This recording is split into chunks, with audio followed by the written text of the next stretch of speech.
చెత్త నా కొడుకు, పెంట పెంట చేసావు కదరా. కమిషనర్ని చంపినందుకు బాయ్ ఏమని అంటాడేమో. రాణి వస్తున్నాడుగా, మాట్లాడదాం.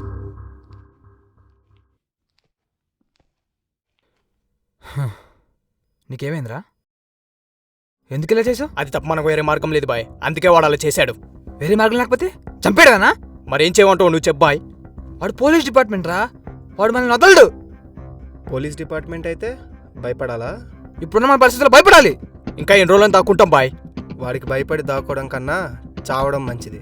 అరే పిచ్చి నా కొడక, కమిషనర్ అక్కడ, వాళ్ళు మనల్ని వదలరు. ఇక్కడ చూడు బాయ్, కొన్నిసార్లు మన ప్రాణాలు కాపాడుకోవడానికి మన ఎదుటివాడిని చంపాల్సి వస్తుంది. తప్పదు, అందుకే చంపేశా.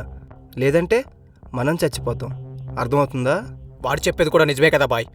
నిజమే, కానీ మనం ఇప్పుడు ఉన్న పరిస్థితుల్లో పోలీస్ డిపార్ట్మెంట్ ఏ లెట్టుకైతే వాళ్ళు ఊరుకుంటారా? వాళ్ళతో పెట్టుకుని మనం ప్రశాంతంగా బతకగలమా? అరే సాలే, అదే బొమ్మ అనుకుంటున్నావు, ఆడుకుంటున్నావు, గన్ను రా పేల్తే చేస్తావు నా కొడక. ఇప్పుడు మాత్రం ప్రశాంతంగా బ్రతుకుతున్నామా బాయ్?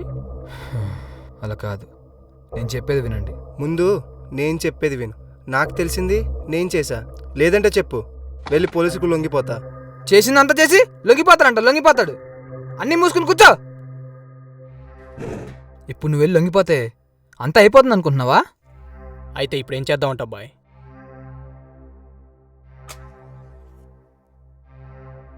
వాడు చూడు, వాడు అవతారం చూడు. ఒరే మెంటల్ నా కొడక, ఇది ఫ్యామిలీస్ ఉండే ఏరియారా, ఎవరికి డౌట్ రావద్దని కదా మన యొక్క డన్ నడుపుతుంది.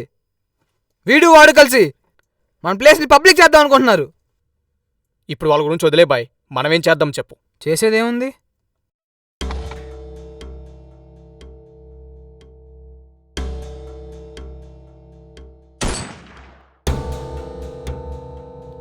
వీళ్ళలాగే అడ్డొచ్చు నువ్వు చంపేయడమే.